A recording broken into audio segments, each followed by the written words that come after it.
Start करते हैं।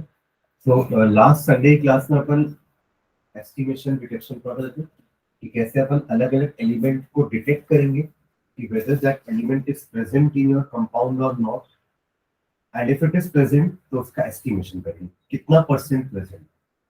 उसमें हमने कार्बन हाइड्रोजन के बारे में बात कर ली थी, उसका डिटेक्शन देखा था, उसका एस्टिमेशन देखा था, फॉर्मूला जनरेट की थी। ये नोट्स मैंने शेयर किया था तो लिख रहे हैं अपने हिसाब से, ठीक है। और सेकंड हमने कार्बन हाइड्रोजन के बाद देखा था फॉस्फोरस का, हैलोजेंस का, ठीक है। फॉस्फोरस था, हाइड्रोजन था, और एक क्या था, सल्फर, बेरियम सल्फेट यूज किया था सल्फर के लिए, ठीक है। और ऑक्सीजन का देखो, एक बच गया था नाइट्रोजन। नाइट्रोजन का भी डिटेक्शन हमने देख लिया था कि हम वो सोडियम फ्यूजन एक्सट्रैक्ट बनाए थे, लैंगेज एक्सट्रैक्ट, उसकी हेल्प से हमने नाइट्रोजन का भी डिटेक्शन कर दिया। अब बचा है नाइट्रोजन का एस्टिमेशन कि नाइट्रोजन का परसेंटेज कैसे कैलकुलेट करेंगे। तो इसके ना दो मेथड्स होते हैं, एक है डूमास मेथड और एक जेल्डास मेथड। देखो बाकी सब के मेथड्स बहुत इजी थे, सिंपल थे कि आप उसको एक कंपाउंड का हीट करोगे, वो प्रेसिपिटेट होगा, प्रेसिपिटेट को फिल्टर कर लो, वॉश कर लो, ड्राई कर लो, बे कर लो, है ना। वो करने के बाद हमको बस फॉर्मूला लगाना है। और यहाँ पे थोड़ा सा टिपिकल है दोनों मेथड, डूमास और जेल्डास मेथड, इन दोनों के खुद के अपने अपने सेटअप है। वो apparatus में हमें वो रिएक्शंस करवाने होते हैं, उसके बाद आप उसका एस्टिमेशन करते हैं। फॉर्मूला यहाँ पे भी है, तो फॉर्मूला को भी डिराइव करेंगे। तो दो मेथड है, एक है डूमास मेथड और एक है जेल्डास मेथड, ठीक है। पहले देखते हैं डूमास मेथड। डूमास मेथड में क्या हो रहा है, ये सेटअप है इसका डूमास मेथड का, बस सेटअप देख लेते हैं पहले क्या है। ये एक आपका फर्नेस टाइप का है जहाँ पे आप अपने ऑर्गेनिक कंपाउंड को रख के हीट करने वाले हैं, ठीक है। वो भी हमारे कुछ रेड्यूसिंग एजेंट्स दिए हुए हैं, कॉपर ऑक्साइड की गेज है, मतलब जालियां है, ठीक है, कॉपर ऑक्साइड की है। फिर हमने कॉपर के कुछ अलग अलग, यहाँ पे अपने गेज के फॉर्म में रखा है, यहाँ हमने पाउडर के फॉर्म में रखा है, यहाँ सिर्फ कॉपर लिया है, यहाँ अपन ऑर्गेनिक कंपाउंड डाले, ठीक है। तो ये सब क्यों डाले हुए, ताकि आपका जो जितना भी कार्बन होगा वो सब कार्बन डाइऑक्साइड में कन्वर्ट हो जाए, जितना भी हाइड्रोजन होगा वो हाइड्रोजन यानी वाटर में कन्वर्ट हो जाए, और जितना भी नाइट्रोजन होगा ना वो निकल जाए बाहर या नाइट्रोजन ऑक्साइड्स बन जाए। मेन हमारा मोटिव क्या है, ये पूरे बर्नर का मेन मोटिव क्या है कि आपके ऑर्गेनिक कंपाउंड में जितना भी कार्बन है वो ऑक्सीडाइज होकर कार्बन डाइऑक्साइड बन जाए, जितना भी हाइड्रोजन है वो ऑक्सीडाइज, ये सब ऑक्सीडाइज तो कर रहे हैं। यहाँ से अपन CO2 भी दे रहे हैं, यहाँ से वो वाटर बन जाए, और जितना भी नाइट्रोजन है या तो वो नाइट्रोजन गैस की फॉर्म में बाहर आ जाए या फिर वो नाइट्रोजन ऑक्साइड्स बना ले, N2 हो गया, NO हो गया, कुछ ऑक्साइड्स बना। ये हमारे कंपाउंड में नाइट्रोजन है या नहीं ये तो हमें पता चल चुका है। डिटेक्शन करके हमें पता चल गया कि नाइट्रोजन कंपाउंड में है। अब वो नाइट्रोजन बाहर निकालना पूरा कितना है, एस्टिमेशन उसी को तो बोलेंगे, है समझ में आ गया, दैट इज डिटेक्शन। अब कितना है उसके लिए तो अपन ये सब काम कर रहे हैं, ठीक है।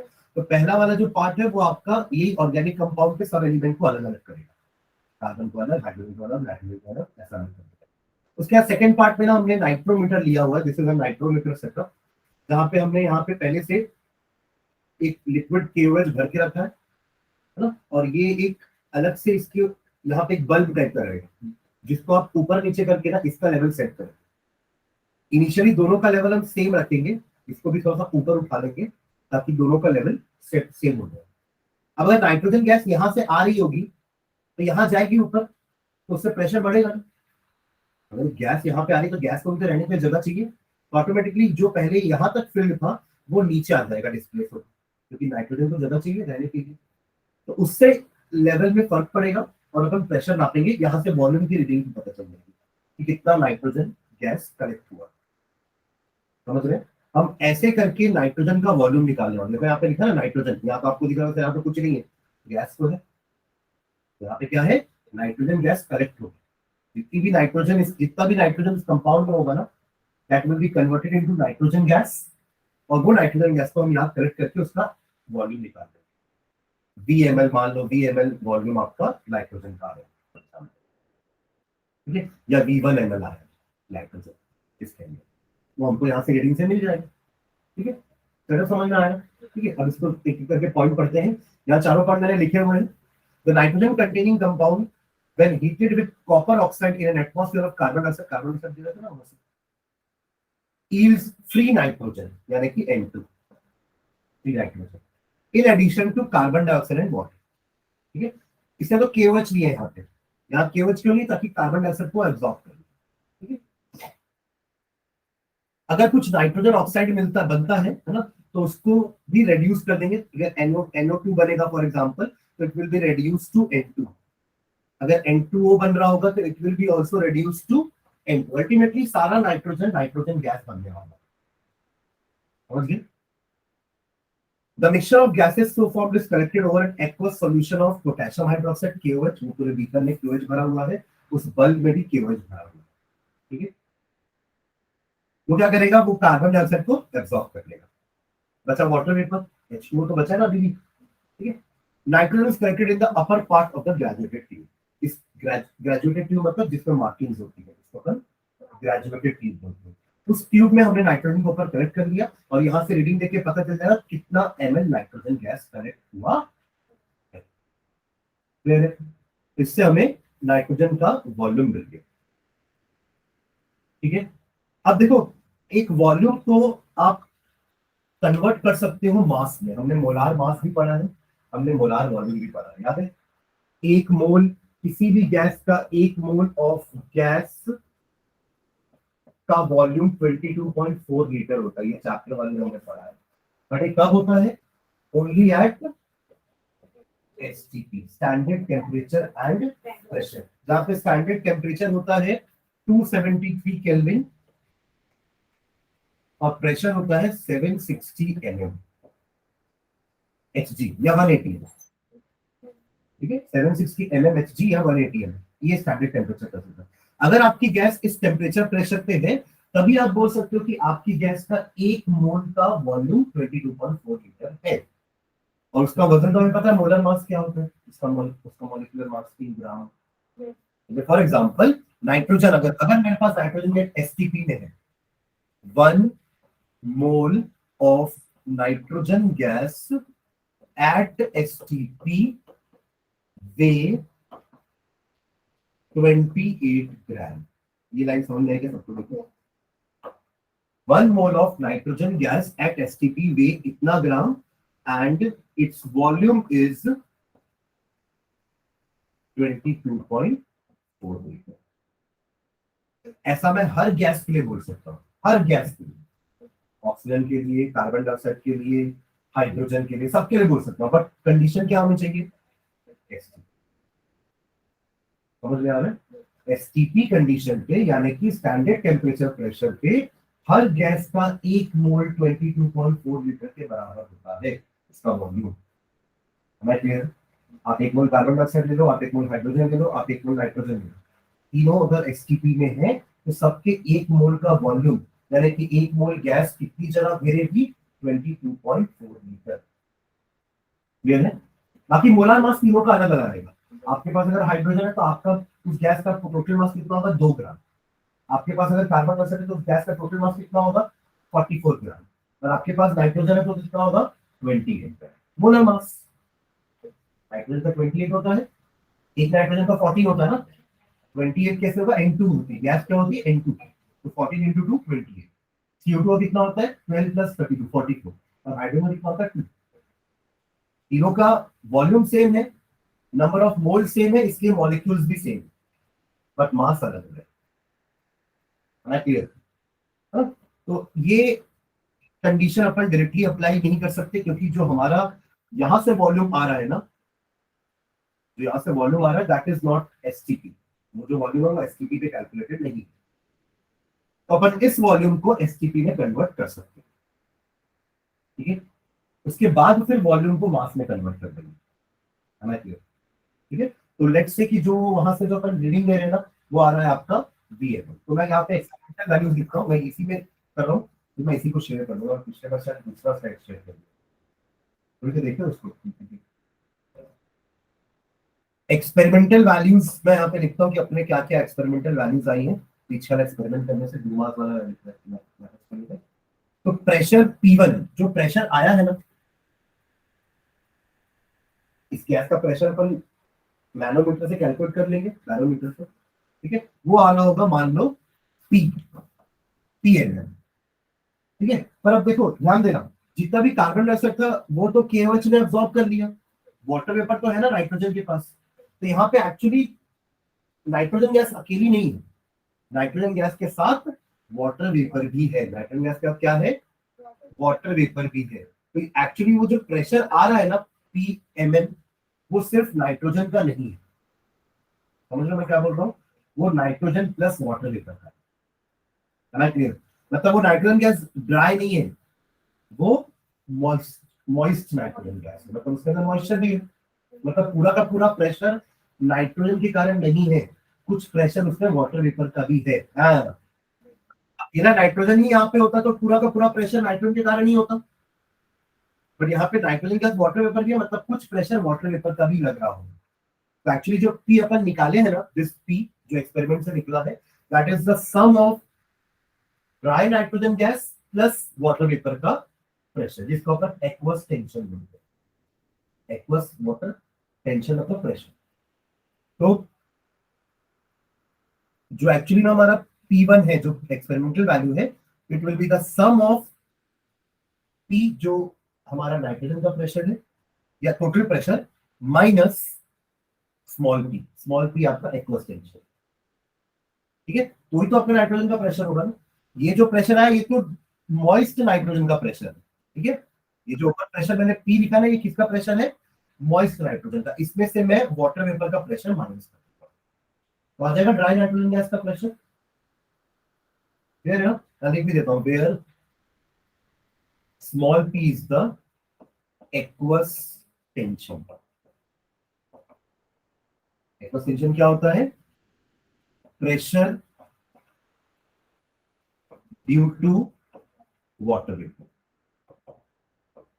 तभी तो सही रीडिंग आएगी ना, वरना ये जो प्रेशर आएगा आपका पी, ये तो सिर्फ आप सोच रहे हो नाइट्रोजन का प्रेशर है, एक्चुअली वो नाइट्रोजन प्लस वाटर वेपर का प्रेशर है। क्लियर? तो नाइट्रोजन का सिर्फ नाइट्रोजन का प्रेशर चाहिए, ड्राई नाइट्रोजन गैस का, तो आपने पी माइनस कर दिया। क्लियर है? Experimental value. नेक्स्ट, जो अपन ने ऊपर से रीडिंग ली VML, उसको नाम देते हैं VML, जो रीडिंग आएगी कितना volume of nitrogen gas collect हुआ है। ठीक है, और टेम्परेचर ले लेते हैं, room temperature for example T degree Celsius है, तो उसको केल्विन में कन्वर्ट करने के लिए 273 प्लस T, ये आपका हो गया एक्सपेरिमेंटल वैल्यू। ठीक है, अब ये जो वॉल्यूम है ना, ये वाला वॉल्यूम जो है ये एसटीपी पे नहीं है, तो आप इसको डायरेक्टली मास में कन्वर्ट नहीं कर सकते, क्योंकि आपको नहीं पता कि ये कितना होगा, इसका मास कितना है नहीं पता। हमें इसका मास पता है कि अगर एसटीपी पे 1 मोल गैस है जिसका वॉल्यूम 22.4 लीटर है, उसका मास उसके मोलर मास के बराबर होता है। बट ये हर कंडीशन के ट्रू थोड़ी ना है, ये सिर्फ एसटीपी के लिए ट्रू है, इसलिए तो अपन इस वॉल्यूम को एसटीपी में कन्वर्ट करने वाले हैं, और फिर इस कंडीशन को लगा के अपन नाइट्रोजन का मास बता सकते हैं। ठीक है, तो ये तीनों आ गया आपका P1 V1 T1। अब P2 is 760 mm standard condition, यहाँ पे एसटीपी लिख रहा हूं। ठीक है, P2 इज 273 केल्विन एसटीपी पे, V2 हमें निकालना। ठीक है, तो हमारा एक गैस लॉ होता है, that is P1 V1 P1 V1 by T1 is equals to P2 V2 by T2। अपन देखे ना, PV is equals to nRT, P1 ही सारा है। ठीक है, P1 V1 T1, देखो P1 अपन निकाल चुके हैं एक्सपेरिमेंट से, ये सारी वैल्यूज हमारे पास है, टेम्परेचर भी है, वॉल्यूम हमने यहां से रीड कर लिया है, और प्रेशर हमने बैरोमीटर से कैलकुलेट कर लिया, और उसमें से एक्वस टेंशन को माइनस भी कर दिया। तो ये तीनों वैल्यूज हमारे पास है, इन तीन में दो तो स्टैंडर्ड वैल्यूज ही होती हैं, तो V2 निकल जाएगा। यहां से आपका जो V2 आएगा ना, अब वो वॉल्यूम है नाइट्रोजन का एसटीपी। ऐसा करके ना, एक्चुअली हम ये कर क्यों रहे हैं ये स्टेप, इससे आपका जो गिवन वॉल्यूम जो आया ना एक्सपेरिमेंटल वैल्यू वॉल्यूम की, वो आप एसटीपी में कन्वर्ट करें। You are converting this volume into STP, तो यहां से आपको मिल जाएगा V2 ml। ठीक है, अब अपन कंडीशन लगा सकते हैं, देखो क्या कंडीशन लगाएंगे,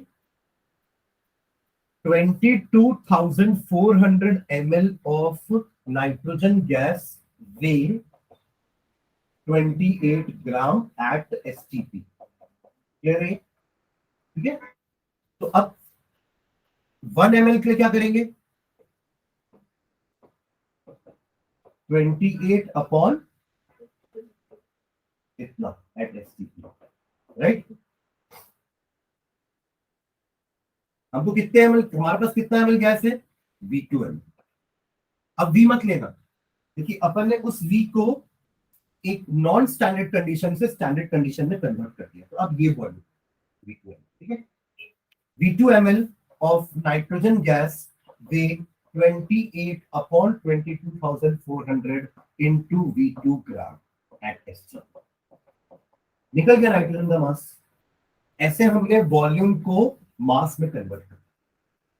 Am I clear? देखो मैं एक छोटा सा एग्जांपल और बताता हूँ, इससे आप लोग समझने में और आसानी होगी कि एक वॉल्यूम को मास में कैसे कन्वर्ट करें। एक गैस है, मान लो वो एसटीपी पे है और उसका वॉल्यूम है लेट्स से 44.8 लीटर, इतनी आपके पास वो गैस है। अब आपसे हम बोल रहा हूँ कि बताओ आपके पास कितनी ग्राम गैस है। गैस मान लेते हैं आपके पास ऑक्सीजन है, ऐसा समझ में आ गया मेरे? आपके पास ऑक्सीजन है श्वेतार के पास, और 44.8 लीटर ऑक्सीजन है उसके पास at STP, standard temperature condition पे। मैं उससे आगे पूछा कि ओके आपके पास 44.8 लीटर है, वो तो वॉल्यूम हो गया, मास बताओ कितना। वजन करके नहीं बताना, वजन करके तो कोई बता देगा, ठीक है। वजन बताओ आपके पास कितनी वजन की गैस है, तो आप वॉल्यूम को मास में कन्वर्ट कर सकते हो। आप बोलोगे सर इस गैस का 22.4 लीटर ना 32 ग्राम के बराबर होता है। इस गैस का 16 है ना, 16 इंटू 32। सर इस गैस का वजन 22.4 लीटर का 32 ग्राम होता है, तो 1 लीटर का वजन कितना हो जाएगा, 32 अपॉन 22.4 लीटर। और आपने सर क्या बोला है, 44.8 का बताओ, तो 32 upon 22.4 into 44.8 which will come out to be 64 gram. मेरे पास सर 64 ग्राम गैस, समझ रहे? पक्का? एक मोलार वॉल्यूम कहलाता है एक मोल का वॉल्यूम, और एक मोलार मास कहलाता है एक मोल का मास। क्लियर है? पक्का? इसलिए तो पहले उसको एसटीपी में कन्वर्ट किए वॉल्यूम, ताकि अब उस वॉल्यूम को मास में कन्वर्ट कर सकते हैं। देखो वही तो किए, ये 28 की जगह हमारा 32 था, जो किया सुधार के पास ऑक्सीजन गैस थी, हमारे पास अभी नाइट्रोजन है, नीचे 22.4 आया। ये लीटर नहीं है एमएल में, कंफ्यूज तो नहीं होगा ना, यहाँ से आप 22,400 लिखे हो, नीचे 22.4 लिखे हो, ये लीटर में, वो एमएल में, ठीक है, इनटू वो वॉल्यूम जो हमको निकालना था, उतना ग्राम आ जाएगा। क्लियर है? How to convert volume into mass. ठीक है, ये निकल गया नाइट्रोजन गैस का मास। अब क्या करना, अपन को परसेंटेज निकालना है ना, अपन हल्का परसेंटेज निकाल रहे थे, राइट। तो परसेंटेज में कैलकुलेट करेंगे डिवाइडेड बाय ऑर्गेनिक कंपाउंड का मास। तो वो एक स्टेप अपन को ऊपर लिखना पड़ेगा कि let the mass of organic compound taken be W gram, है ना। वो मैं पिछले स्लाइड में ऐड कर देता हूँ, देखो यहाँ पे जहां अपन ने शुरुआत की थी कैलकुलेशन की।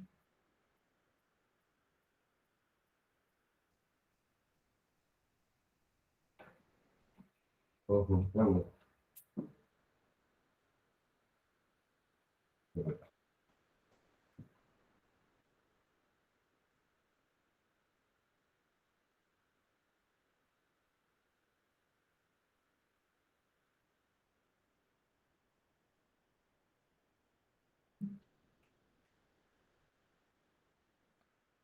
क्लियर है मतलब मास।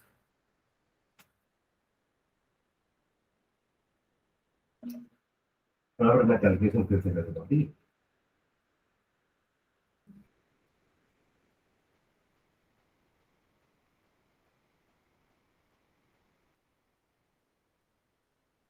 मास मतलब कैलकुलेशन, तो अपन स्टार्ट करते हैं। Let the mass of organic compound be W gram. इतना डब्ल्यू ग्राम आपने ऑर्गेनिक कंपाउंड यहां रखा था हीट करने के लिए, ठीक है। उसी से वॉल्यूम ऑफ गैस कलेक्ट हुई VML, कितना गैस कलेक्ट हुई VML, but that is in non standard condition, वो स्टैंडर्ड कंडीशन पे नहीं। वॉल्यूम ऑफ गैस, गैस का नाम लिखिए N2 गैस लिखता हूं ना, nitrogen gas collected is equals to VML, ठीक है। टेम्परेचर ले लेते हैं अभी, वहां का जो रूम टेम्परेचर होगा that will be 30 degree Celsius, 30 degree, ठीक है। और एक्वस टेंशन ले लेते हैं। एक्वस टेंशन क्या है? Small P M M. Aqueous tension क्या था? Pressure due to water vapour, क्योंकि पानी है ना वहां का केवच है, केवच में कुछ ना कुछ पानी होगा, है ना, तो उससे नाइट्रोजन टकरा के आ रही है ऊपर, मतलब कुछ ना कुछ वाटर वेपर नाइट्रोजन गैस में चिपका हुआ। वो जो प्रेशर है अकेले नाइट्रोजन का नहीं है, वो मॉइस्ट नाइट्रोजन, क्या है? Moist nitrogen gas. तो उसमें अपन फिर ड्राई नाइट्रोजन गैस चाहिए, ठीक है। वो प्रेशर क्या है जो अपन ने रीड किया है? वो है आपका pressure of moist nitrogen gas, moist nitrogen gas. कितना M M? P M M ले लेते हैं। तो pressure of dry nitrogen gas कितना हो जाएगा? पी माइनस पी, समझ गए ना?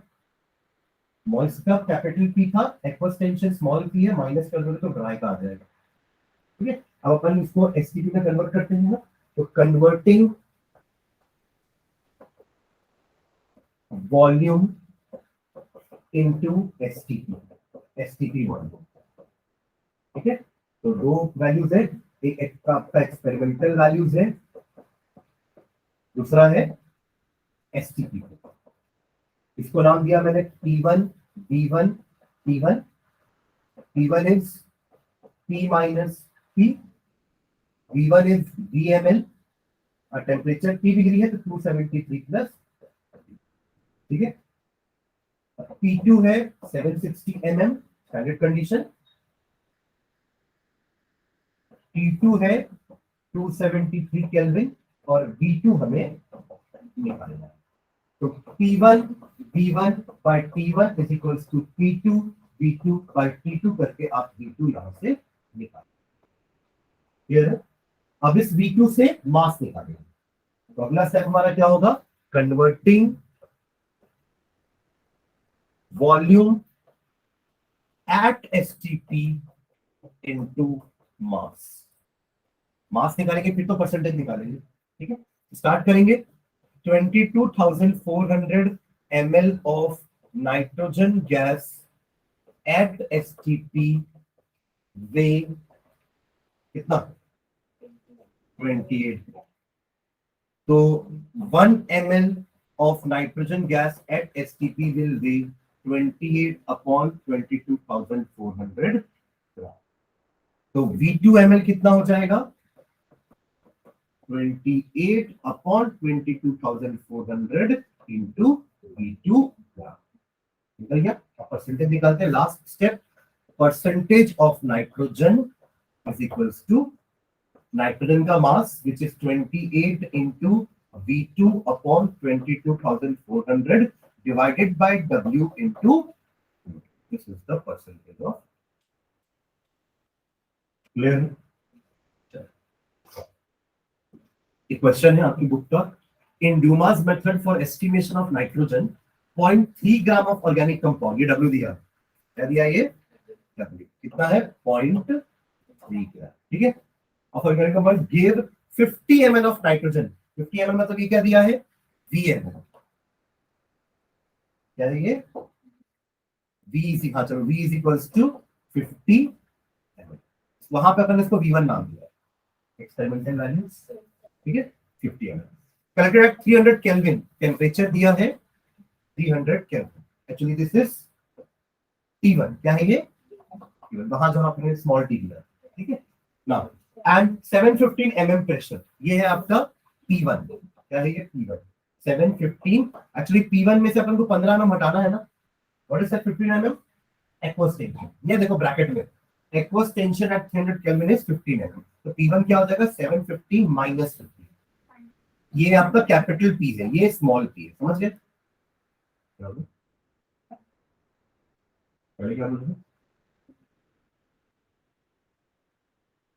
हाँ ठीक है। Calculate the percentage composition of nitrogen in the compound. P1 P1 T1 निकल गया है, P2 V2 आपको पता है, सॉरी P2 T2 पता है, V2 निकल जाएगा, वही T1 V1 by T1 equal to P2 V2 by T2 करके। तो ये अपन क्या निकाल रहे हैं? इस वॉल्यूम को एसटीपी में कन्वर्ट करना। P1, अच्छा P2 लिख लो, P2 आपका 760 mm है एंड T2 आपका 273 केल्विन। यहाँ से V2 निकलेगा P1 V1 by T1 is equals to P2 V2 by T2। ठीक है, देखो अगर यहाँ पे एसटीपी बोल देगा तो फिर ये करने की जरूरत नहीं पड़ेगी। ये हम कर क्यों रहे हैं, ताकि अपने वॉल्यूम को एसटीपी में कन्वर्ट करें, तभी अपन फॉर्मूला लगा सकते हैं। ठीक है, ओके, यहाँ से V2 निकल जाएगा। देखो बुक क्या बुक कितना है V2 देखना एक बार।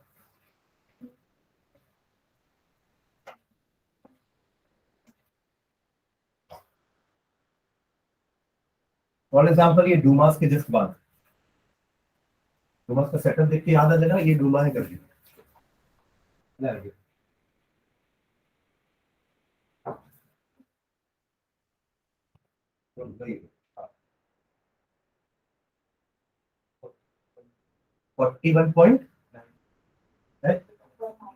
41.9 ml ये आया। ठीक है, अब अपना वही फॉर्मूला लगाएंगे, इस वॉल्यूम को मास में कन्वर्ट करना है।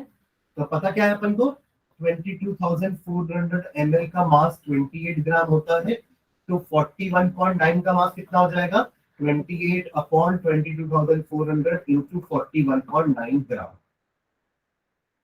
क्लियर है, वही फॉर्मूला लगा रहा हूँ। फॉर्मूला नहीं आता तो ऐसे निकाल भी सकते हो ना, फॉर्मूला रटने की जरूरत नहीं है, फॉर्मूला यहाँ से निकल जाएगा। इतने एमएल का मास 28 ग्राम होता है, तो इतने एमएल का mass 28 divide by 22,400 into 41.9 percentage निकालना है। Percentage of nitrogen is equals to 28 into 41.9 upon 22,400 into 0.3 into कितना आ रहा है 17.4।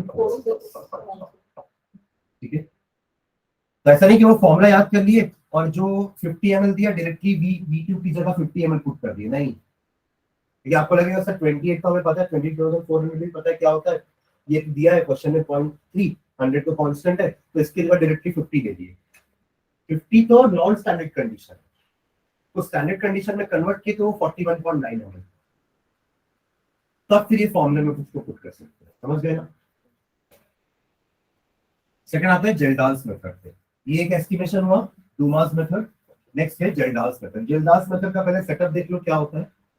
यहाँ पे टाइट्रेशन का भी थोड़ा सा कंसेप्ट आएगा। टाइट्रेशन आप लोग शायद किए होंगे स्कूल में, एसिड बेस टाइट्रेशन। ठीक है, जहाँ पे आपका ब्यूरेट होता है, पिपेट होता है, आप एक बीकर में एसिड डालते हो और उसके अंदर एक इंडिकेटर डाल देते हो, ऊपर से ब्यूरेट से सॉरी नीचे बेस रखते हो, बेस के अंदर एक इंडिकेटर डाल देते हो और ऊपर से ब्यूरेट से आप धीरे धीरे एसिड ड्रॉप बाय ड्रॉप डालते हो, तब तक कि उसका कलर चेंज ना हो। जहां कलर चेंज होगा वहां पे रिएक्शन को रोक दोगे, मतलब all the base has been reacted with acid, ये उसका एंड पॉइंट होता है रिएक्शन का। और आपको ऊपर से ब्यूरेट से एमएल पता चल जाएगा कि कितना एमएल एसिड लगा उस NaOH को न्यूट्रलाइज करने में। आपने बेस किया था नीचे, समझ आ रहा है क्या बोल रहा हूँ। एक नीचे बीकर है, बीकर के अंदर आप पिपेट से एक बेस देंगे। पिपेट 25 ml का आता है, 50 ml का आता है, 10 ml का आता है। आपने पिपेट से सक करके 50 ml NaOH उस बीकर में डाल दिया है। अब उस 50 ml NaOH को न्यूट्रलाइज करने के लिए कितना ml HCl चाहिए, यही तो आप निकालना चाहते हैं। उस 50 ml NaOH को कंप्लीटली क्या करने के लिए, न्यूट्रलाइज करने के लिए आपको कितना ml एसिड चाहिए। तो एसिड को ब्यूरेट में भर लिया, ब्यूरेट का 100 ml से चालू होगा रीडिंग ऊपर। ठीक है, और उसके लिए आपने एक इंडिकेटर डाल दिया, मिथिल ऑरेंज ले लो या फिनोक्सिलिन ले लो। फिनोक्सिलिन लोगे ना तो बेस में जैसे डालोगे तो वो पिंक कलर का हो जाएगा। फिनोक्सिलिन ऐसे कलरलेस होता है, पर जैसे ही आपने एक दो ड्रॉप फिनोक्सिलिन लिया और उस बेस में डाल दिया, 50 ml बेस में एक दो ड्रॉप फिनोक्सिलिन का डाल दिया, तो वो पिंक हो जाएगा। ठीक है, हम ऊपर से एसिड डालना चालू करेंगे, ब्यूरेट को धीरे धीरे खोल के, और यहाँ इसको धीरे धीरे हिलाते भी रहेंगे ताकि वो मिक्स होता रहे। धीरे धीरे रिलीज करेंगे ऊपर से HCl या H2SO4 जो भी लेना हो आपका एसिड। ठीक है, और जैसे ही वो पिंक कलर धीरे धीरे डिसअपियर होगा ना, और जैसे ही पूरा क्लियर हो जाएगा वहां रोक देगा। ठीक है, उतना ml लगा उसको न्यूट्रलाइज करने, इसको 50 ml NaOH। आपको ऊपर रीडिंग दी जाएगी ब्यूरेट कितना HCl बचा है।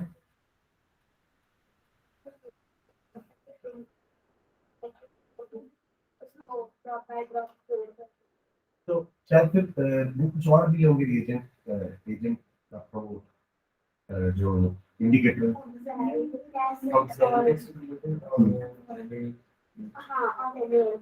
अच्छा, और नीचे बेस ही रखे, बेस के साथ तो थिंक करता ही है पहले फिनोक्सिलिन। फिनोक्सिलिन ही यूज किए थे ना कि मेथिल ऑर्गेनिक किए थे। तो पहले क्या था सर, पहले क्लियर सॉल्यूशन था, बेस के साथ फिनोक्सिलिन प्लस कर रहे हैं।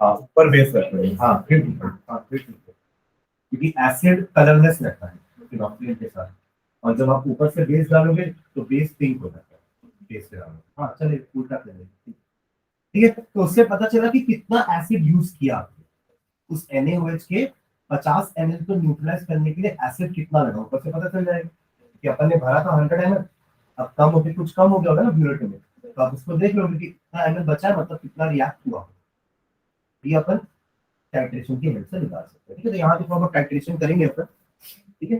चलो स्टार्ट करते हैं। एक्सपेरिमेंट में करना क्या है अपन को, जो भी कंपाउंड होगा उसमें नाइट्रोजन होगा, अपन डिटेक्शन करके पता कर लेंगे लेस्लांगिस टेस्ट करके कि हाँ इसमें नाइट्रोजन है। अब कितना है ये निकालना है। तो compound containing nitrogen is heated with concentrated sulphuric acid. First step में क्या कर रहे हैं अपन, अपने ऑर्गेनिक कंपाउंड को सल्फ्यूरिक एसिड के साथ रिएक्ट करवा रहे हैं इन दिस फ्लास्क।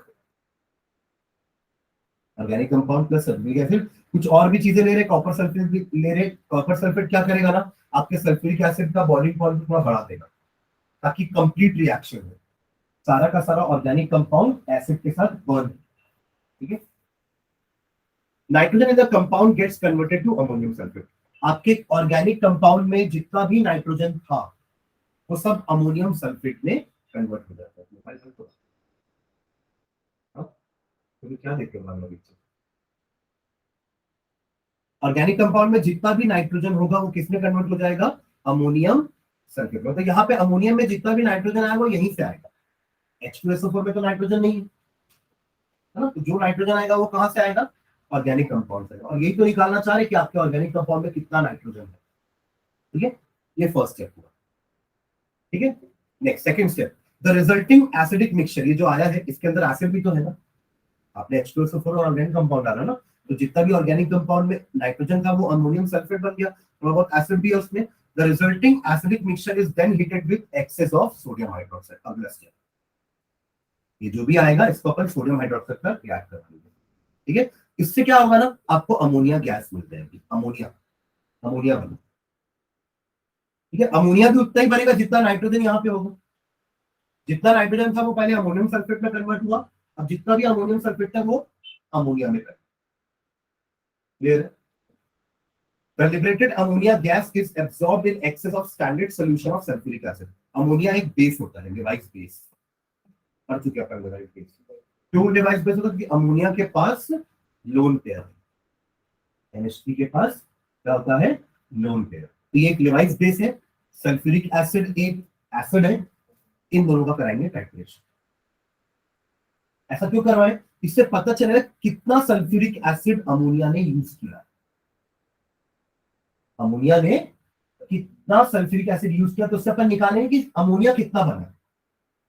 देखो जितना अमोनिया बनेगा उससे अपन नाइट्रोजन निकाल सकते हैं। फिर कैसे, क्योंकि हमें पता है कि हर 17 ग्राम अमोनिया में 14 ग्राम नाइट्रोजन होता है, हाँ या ना।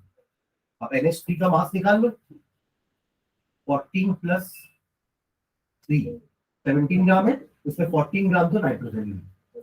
तो अगर आपको एक बार पता चल जाए कि अमोनिया का मास कितना बना है, तो आप बता दोगे कि नाइट्रोजन कितना। तो वो अमोनिया कितना बना उसके लिए क्या करें, टाइट्रेशन, कि सल्फ्यूरिक एसिड देखते हैं कि सल्फ्यूरिक एसिड कितना यूज हो रहा है अमोनिया को न्यूट्रलाइज करने के लिए। तो अगला स्टेप अपना वो, इसका बैलेंस केमिकल इक्वेशन क्या है देखना ध्यान से, ammonia plus H2SO4 gives ammonium sulphate. 2 मोल अमोनिया को न्यूट्रलाइज करने के लिए 1 मोल H2SO4 चाहिए। ये रिएक्शन क्लियर। इससे क्या पता चलेगा कि सल्फ्यूरिक एसिड कितना यूज हुआ, उससे अपन अमोनिया निकाल लेंगे। वो तो रिएक्शन में दिख रहा है, वहां तो अपन ml में बात करेंगे ना, कि इतना ml H2SO4 यूज हुआ, तो इस इतना ml यूज हुआ तो ये कितना ml बना होगा। फिर अगेन उस ml को ग्राम में कन्वर्ट कर देंगे, जैसे अपन पिछले में कर, पिछला भी तो पहले अपन नाइट्रोजन का वॉल्यूम निकाले और फिर उस वॉल्यूम को मास में कन्वर्ट किए थे। यहाँ पे पहले अमोनिया का वॉल्यूम निकालेंगे और फिर उसको मास में कन्वर्ट करेंगे। ठीक है, कितना अमोनिया बन रहा है, जितना नाइट्रोजन होगा। और कितना अमोनिया बन रहा है वो कैसे पता चलेगा, टाइट्रेशन करेंगे H2SO4। ठीक है, चलो। The amount of ammonia produced is determined by estimating the amount of sulfuric acid consumed in the reaction. जितना देखो जितना अमोनिया होगा उतना ही तो उस हिसाब से तो वो यूज करेगा ना। मान लो मेरे पास 50 ml अमोनिया बना, तो उसको 25 ml H2SO4 लगेगा। अगर मेरे पास 100 ml अमोनिया होगा तो उसको 50 ml लगेगा, आधा। रिएक्शन के लिए समझ आ रहा है? ठीक है, okay. It is done by estimating unreacted sulfuric acid left after the absorption of ammonia by titrating it with the standard alkali solution. आप पहले सल्फ्यूरिक एसिड को रिएक्ट करवाएं अमोनिया के साथ, ये हो गया। ठीक है, अब सल्फ्यूरिक एसिड बचा कितना है, मान लो आपने VML लिया था सल्फ्यूरिक एसिड, कुछ यहाँ पे यूज हो गया, कितना बचा है वही निकालने के लिए अपन स्टैंडर्ड एल्कली से उसका टाइट्रेशन करेंगे कि कितना अमोनिया बचा है, कितना यूज हो गया, आपको एल्कली के साथ टाइट्रेशन करना है। ठीक है, the difference between the initial amount of acid taken, this was the initial amount of acid taken and that left after the amount of acid reacted with ammonia, वो आपका बता देगा कि कितना अमोनिया बना। आपको यही तो पता चलना है कि यहाँ पे कितना अमोनिया यूज हुआ, यहाँ कितना अमोनिया यूज हुआ। आपने लिया था VML, यहाँ कुछ यूज हुआ, बचे हुए का आपने टाइट्रेशन करवाया पता करने के लिए कि कितना H2SO4 बचा है, उसको माइनस कर देंगे तो आपको पता चलेगा कितना यूज हुआ। और यूज वाले का डबल कर दोगे तो वो अमोनिया बना।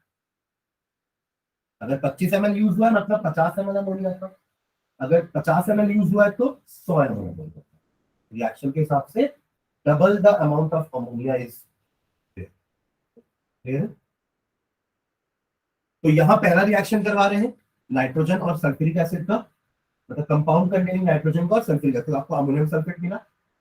फिर यहाँ पे अमोनियम सल्फेट को डाल दिए, जो भी इसका था उसको अपन इसमें खाली कर दिए, डिस्टिलेशन करा रहे हैं सेकंड स्टेप में, जहां पे अपन NaOH डाल रहे हैं। ठीक है, जहां अमोनिया बन रहा है, एक्चुअली क्या बन रहा है, अमोनिया। अमोनिया यहाँ पे ले लिए है ना, और ये टाइट्रेशन कर रहा है।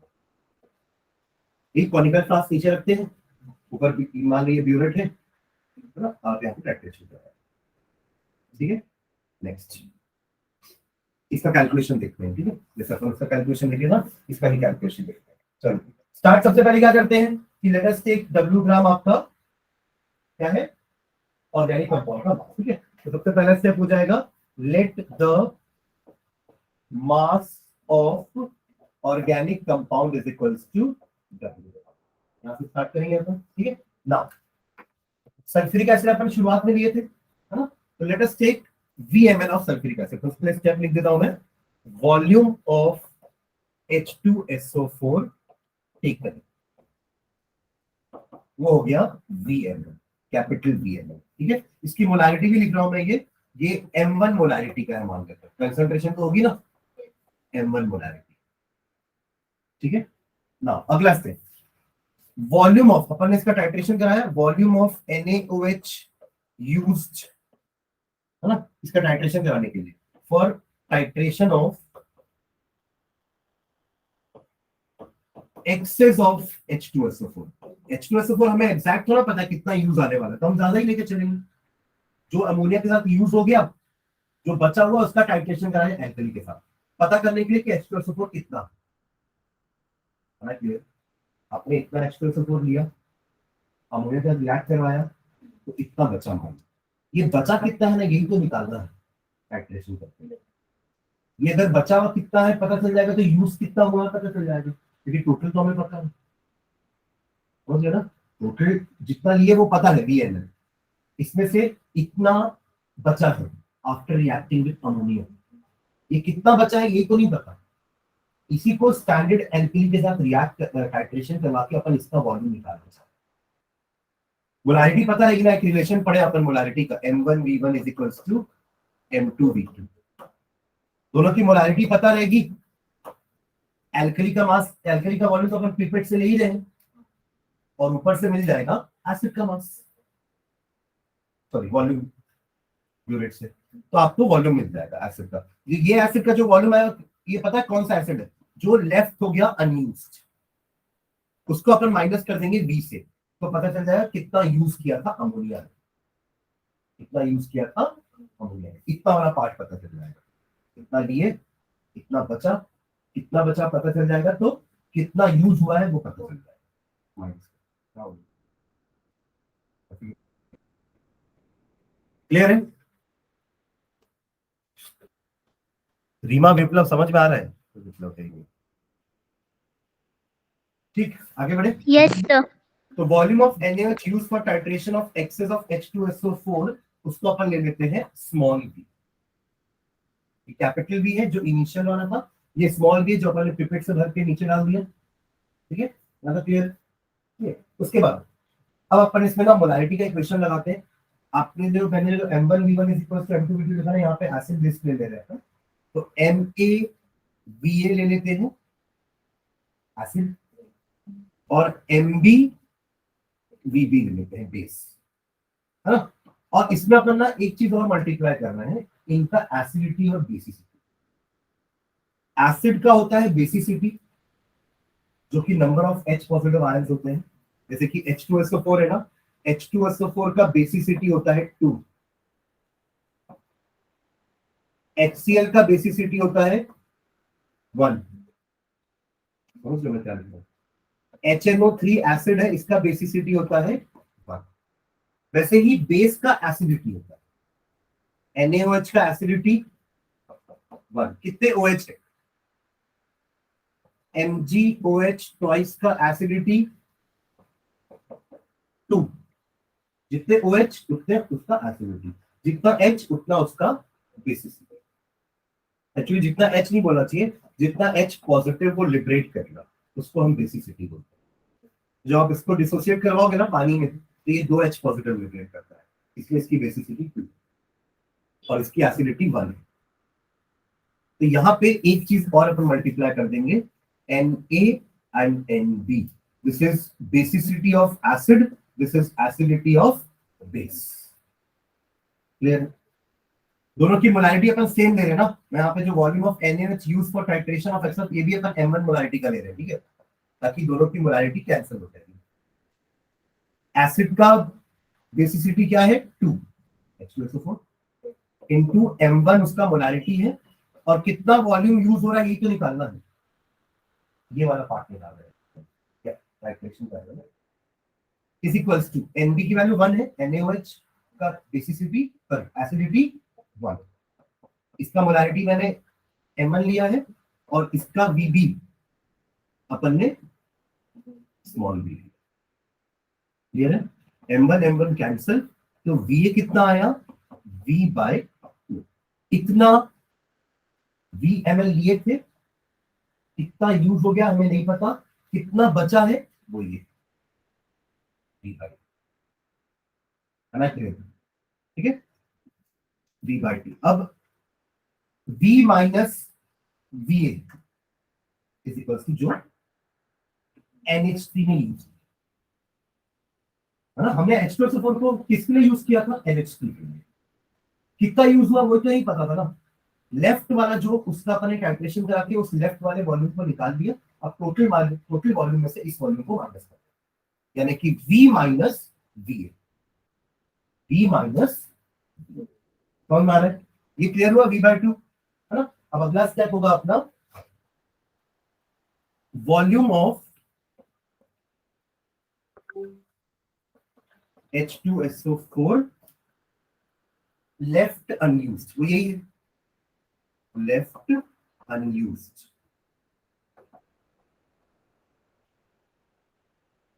Is equals to v by two, small v by two m। ठीक है, अब कितना यूज हुआ होगा वो v minus v by to कर देंगे, स्मॉल v बाय टू। तो अगला स्टेप हो जाएगा volume of H2SO4 used, used by home, ammonia NH3, ठीक है, यूज्ड बाय अमोनिया। तो कितना हो जाएगा v minus v by to, इतना वॉल्यूम अमोनिया का, सॉरी इतना वॉल्यूम H2SO4 का अमोनिया ने यूज किया। अब रिएक्शन देखो, अमोनिया ने अगर H2SO4 का 100 ml यूज किया होगा तो अमोनिया 200 ml का होगा, क्योंकि हर 2 ml को 1 ml चाहिए। यहां से अपन अमोनिया का वॉल्यूम निकाल देंगे, निकलेगा। यहां तक क्लियर है सबको? डबल हो जाएगा अमोनिया का वॉल्यूम, कितना हो जाएगा? डबल। ठीक है, तो अगला स्टेप हो जाएगा फिर इतना ml ना, तो v minus v by to ml of H2SO4 is used by 2 into v minus v by 2 ml of ammonia. Clear है? ये स्टेप डबल कर दिया मैंने, हाँ पक्का एवरीवन? ठीक है ना, ये अमोनिया का क्या आया है? वॉल्यूम। अमोनिया को मास निकालना है ना अपन को, मास निकालेंगे तब तो परसेंटेज निकाल पाएंगे। ठीक है, तो नेक्स्ट स्टेप में हो जाएगा इसका मास कैलकुलेशन। ठीक है, तो अपन को पता क्या है कि अगर मैं मान लो मेरे पास अगर 1m यानी कि मोलैरिटी 1 वाला अमोनिया है मेरे पास, तो what does this mean? 1m of NH3 का मतलब क्या होता है? मोलैरिटी का डेफिनेशन क्या होता है? Number of moles of solute upon volume of solution in litres. तो 1m अमोनिया का मतलब क्या हुआ? 1 mole of ammonia upon 1 litre of solution, तभी तो मोलैरिटी 1 आएगी ना, है ना। यानी कि इससे अपन क्या बोल सकते हैं? 1000 ml of ammonia is equals to 17 gram of ammonia. हाँ ना, होगा। अपने पास कितना ml अमोनिया आया? 2 into v minus v by 2 ml of ammonia is equals to 17 upon 1000 into 2 into v minus v by 2। आया मास? आगे क्या निकाला? Percentage, percentage of nitrogen is equals to, अच्छा ये 1 एम का है ना, और इसकी मोलारिटी m1 है, तो इसको भी अपन यहाँ पे m1 से मल्टीप्लाई करेंगे, ये भी ध्यान रखना ना, ऑफ m1 मोलारिटी। ठीक है, यहाँ पे m1 भी मल्टीप्लाई होगा, क्योंकि ये तो 1 m का है, m1 मोलारिटी। ठीक है, इतना होगा। अब बस परसेंटेज में कन्वर्ट करना है, तो 17, अगर 17 में भी आपका नाइट्रोजन कितना है? 14 ही है ना, ये तो 17 ग्राम अमोनिया है, पर को तो नाइट्रोजन का मास निकालना है एक्चुअली, तो ये स्टेप में 17 की जगह 14 होना चाहिए, एक में 1000 ग्राम ऑफ अमोनिया में 17 ग्राम अमोनिया है ना, पर नाइट्रोजन तो 14 ही ग्राम है। अपन को अमोनिया का मास नहीं निकालना है, हमें नाइट्रोजन का मास निकालना है। ठीक है, तो एक सेकंड, एक स्टेप और ना, यहाँ पे हो जाएगा 2 इंटू 14, यहाँ पे 17 की जगह ना, अभी तक अमोनिया लिख रहे थे ना, अब उसकी जगह 14 करके यहाँ पे नाइट्रोजन। क्लियर है? 14 upon 1000 into 2 into v minus 2 into molarity. Clear है? ये क्यों क्या किया समझ में आ गया ना आप लोगों को? ये 17 ml ऑफ अमोनिया में, सॉरी 1000 ml ऑफ अमोनिया में 17 ग्राम अमोनिया है, बट नाइट्रोजन तो 14 ग्राम है ना, और अपन को नाइट्रोजन का ही मास निकालना। ठीक है, अब लास्ट स्टेप इसको निकालने के लिए 14 into 2 into v minus v by 2 into m1 molarity upon 1000 into w into percentage. ठीक है, तो एक्चुअली में इसका बेसिक फॉर्मूला क्या होता है बता रहा हूं आपको। परसेंटेज ऑफ नाइट्रोजन, जो आपकी बुक में भी लिखा होगा उसमें देखो ना, ऐसा कुछ लिखा होगा, कि कौन सा फॉर्मूला लिखा है, एक बार बताना मुझे लास्ट में केल्डास मेथड में। क्योंकि यहाँ पे 3-4 फॉर्मूला लिखा हुआ है।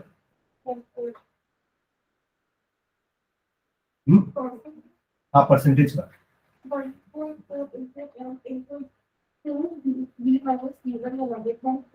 ठीक है, और उसके बाद अलावा फिर और फॉर्मूला वर्ड्स में जो लिखा हो, नहीं ऐसा कुछ और।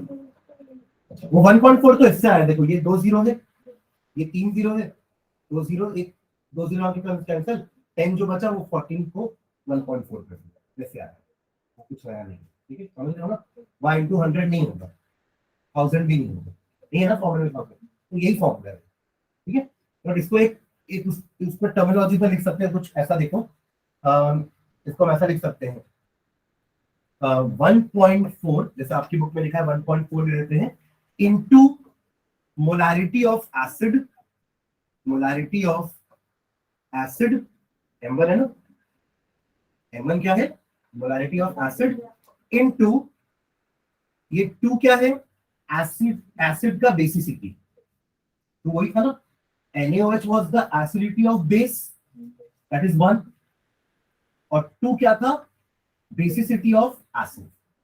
तो इनटू, मान लो आपने H2SO4 ना लेके HCl लिया, तो ये 2 की जगह 1 आ जाएगा, इनटू बेसिसिटी ऑफ एसिड, ठीक है, इनटू ये क्या है, volume of acid used, volume of acid used by ammonia.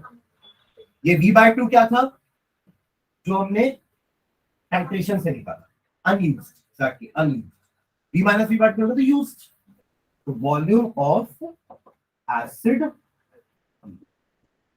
समझ गए ना, 14 की जगह मैंने 1.4 कर दिया, 100 और 1000 को हटा दिया, 2 की जगह आ गया basicity of acid, V minus V/2 की जगह आ गया volume of acid used, M1 की जगह आ गया मोलारिटी, डिवाइडेड बाय W, या फिर उसको भी लिख लेते हैं ना, क्या लिखेंगे, मास ऑफ ऑर्गेनिक कंपाउंड। क्लियर है, ये मैंने वर्ड्स, ये वर्ड्स में लिखा है, ये नंबर्स में लिखा हूं, क्लियर है। एक क्वेश्चन करते थोड़ा सा और क्लियर होगा पक्का। फॉर एग्जांपल देखना आप ही बुक का, during estimation of nitrogen present in organic compound by Kjeldahl's method the ammonia evolved from इतना ग्राम ऑफ कंपाउंड, ये क्या दिया हुआ है, W, पढ़ो तो अच्छे से, पीछे पॉइंट थी था ना पिछले क्वेश्चन में, इस क्वेश्चन में पॉइंट था, ठीक है। Of the compound in Geldar's estimation of nitrogen neutralized 10 ml of 1 mH2SO4। देखो इतना इतना अमोनिया बना कि उसने 10 ml H2SO4 को न्यूट्रलाइज कर दिया, मतलब अमोनिया कितना बना होगा, 20 ml, डबल, समझ रहे हो। यहाँ डायरेक्टली अपन कौन से स्टेप्स उठाए हैं, यहां से डबल किए थे ना, इतना ml अमोनिया ने यूज किया, ये दिया है, ये कितना दिया है, 10 ml, ये क्या दिया हुआ है, ये वाला पूरा वैल्यू क्या दिया हुआ है, 10 ml, और अमोनिया कितना बना होगा, 20 ml, है क्लियर। ठीक है, एस्टीम न्यूट्रलाइज क्या है, मतलब 1 mH2SO4, find out the percent of nitrogen in the compound. ठीक है, तो देखो अगर आपको फॉर्मूला याद नहीं है तो आप ऐसे भी शुरुआत कर सकते हो, कैसे कि 10 ml according to reaction 10 ml of 1 mH2SO4 will require या will be neutralized by 20 ml of NH2, वो भी 1 m वाला, यहाँ से शुरुआत कर सकते हैं अगर आपको फॉर्मूला याद नहीं है तो, वरना फॉर्मूला से भी डायरेक्टली निकाल सकते। क्या था हमारा फॉर्मूला, याद करो, percentage of nitrogen is equals to क्या क्या मल्टीप्लाई कर रहे थे ऊपर अपन,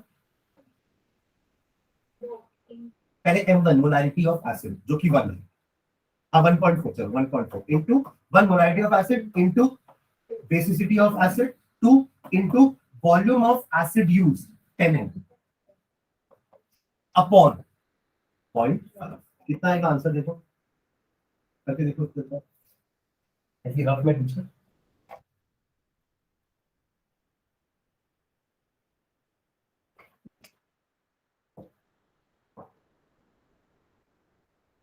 ऐसे भी कर सकते हो बिना उसके भी। देखो 14 इंटू 1.4 इंटू 10 14 हो जाएगा, 14 इंटू 2 28, 28 ये हाफ ऊपर जाके 56 आएगा आंसर।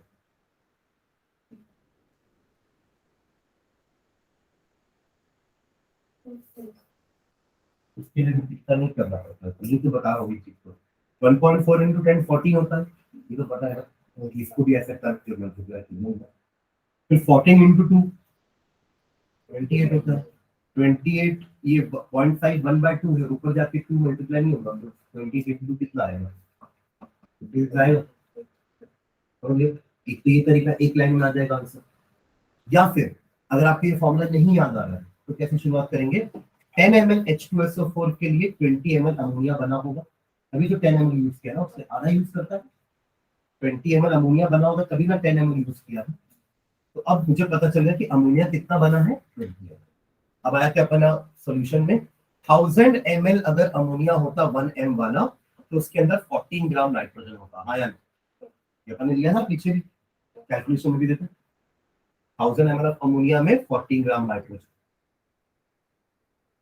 ठीक है, तो कितने एमएल अमोनिया आपके पास, 20 ml अमोनिया, तो कितना नाइट्रोजन होगा इसमें, 14/1000 इंटू 12 होगा ये। अच्छा इतना एमएल आया ना, तो मास में कन्वर्ट भी तो करना है, ये तो सिर्फ भी एमएल आया ना, इतना एमएल ऑफ नाइट्रोजन। ये कितना आएगा एक बार देख लेते हैं, एक जीरो कैंसिल हो जाएगा, ये 2 ये 50 हो जाएगा, 14/50 होगा ना, इतना एमएल ऑफ नाइट्रोजन। ज्यादा ठीक है। अब 22,400 ml ऑफ नाइट्रोजन का मास 28 ग्राम होता है, तो 14/50 का कितना हो जाएगा, 28/22,400 इंटू 14/50, कितना मास आ गया।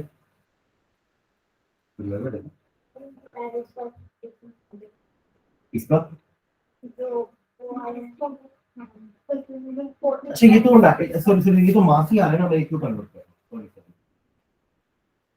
ये तो मास ही निकाले ना 14 ग्राम ऑफ नाइट्रोजन। हाँ ठीक है, बराबर। हाँ ये एमएल नहीं है, ये ग्राम है। ठीक है, ये भी एमएल नहीं है, क्या है, हाँ ठीक है, तो मास ही तो वॉल्यूम नहीं निकाल रहे। ठीक है, हाँ तो इसी को डायरेक्टली 14/50 इतना मास आया है इंटू 100 डिवाइडेड बाय 40। ठीक है, इसमें मल्टीप्लाई करके देते हैं, ये आपका 2 टाइम्स में ये तो आ गया 28/40, क्लियर है। तो या तो ऐसा बनाना 3 स्टेप लगेगा तब, या तो अगर फॉर्मूला आते तो एक स्टेप में।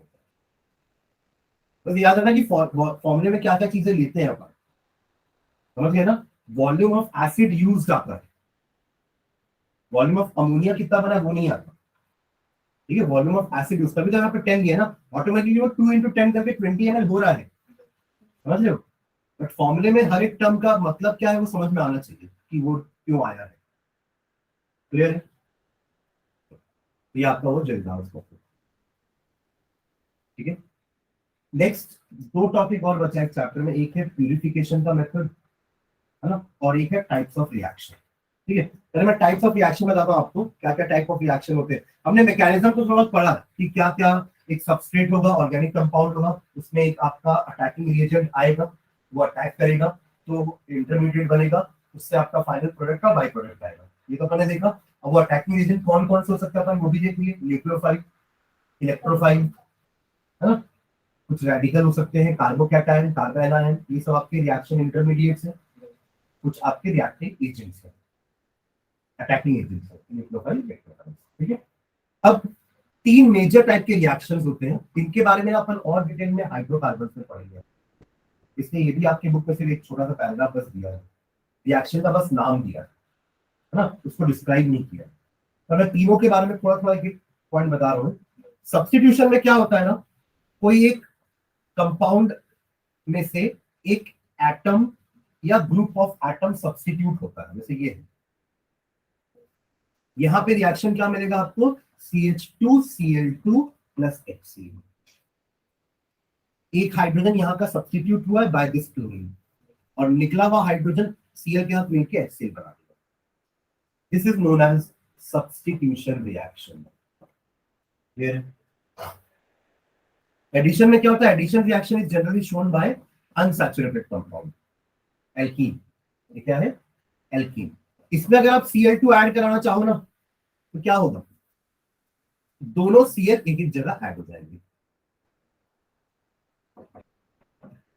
एक Cl इधर चला गया, दूसरा Cl इधर चला गया,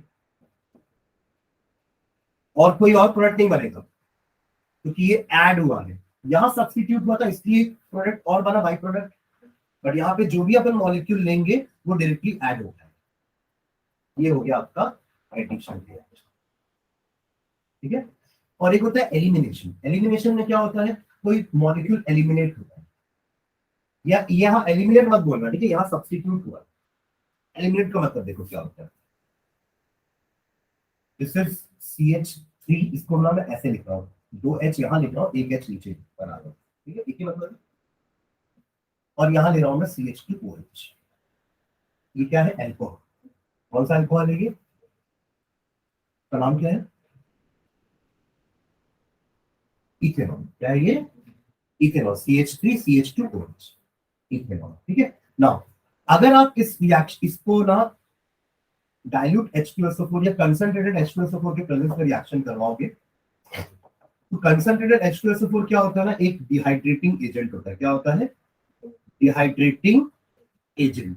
डिहाइड्रेशन मतलब क्या होता है? पानी का रिमूवल. तो यहां से H और यहां से OH एलिमिनेट हो जाएगा. तो आपको मिलेगा क्या? क्या बचा? CH2 CH2. क्या दोनों कार्बन की 4-4 बॉन्ड हो रही है? अब हो रही है. एल्कीन. और साथ में क्या लिबरेट हुआ? पानी. This is example of elimination reaction. एक वाटर मॉलिक्यूल एलिमिनेट हुआ है, ना कोई चीज ऐड हुई है ना कोई चीज सब्स्टिट्यूट हुई है.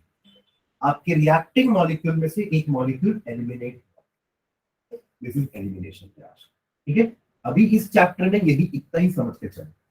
जब हम अगले चैप्टर में हाइड्रोकार्बन्स पढ़ेंगे ना, एल्कीन के बारे में अलग पढ़ेंगे, एल्कीन के बारे में अलग, अल्काइन के बारे में अलग, एरोमेटिक हाइड्रोकार्बन्स के बारे में अलग, तब मैं कुछ रिएक्शंस के मैकेनिज्म भी समझाऊंगा कैसे. ठीक है. तो ये याद रखना कि ये आपके हर बार लगभग ये सैचुरेटेड कंपाउंड भी रिएक्शन देते हैं और ये आपके अनसैचुरेटेड कंपाउंड रिएक्शन. ठीक है. Addition reaction is shown by unsaturated compounds यानी कि डबल एंड ट्रिपल बॉन्ड, और सैचुरेटेड कंपाउंड्स किस टाइप का रिएक्शन देते हैं? सब्स्टिट्यूट. अब इसके अलावा जो प्यूरिफिकेशन मेथड है ना, वो मैंने स्लाइड में डाल के रखा है पूरा. इसमें सब्लिमेशन आप लोगों को पता है.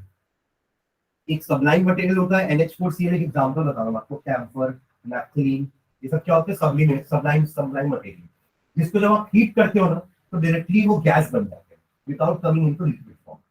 तो ऐसे आप अपने ऑर्गेनिक कंपाउंड से कोई अगर सबलाइन इंप्योरिटी है ना तो उसको अलग कर सकते हो. ऑर्गेनिक कंपाउंड है प्लस इसमें कुछ इंप्योरिटी है, वो इंप्योरिटी को हटाना है ताकि आपका कंपाउंड प्योर हो जाए, है ना. तो अपन सब्लिमेशन कर सकते हैं अगर वो इंप्योरिटी सबलाइन मटेरियल है तो. जैसे अपन 9th क्लास में पढ़ते हैं ना, अलग अलग मेथड्स होते थे मिक्सचर को सेपरेट करने के. तो हम हर मेथड हर जगह नहीं लगा सकते.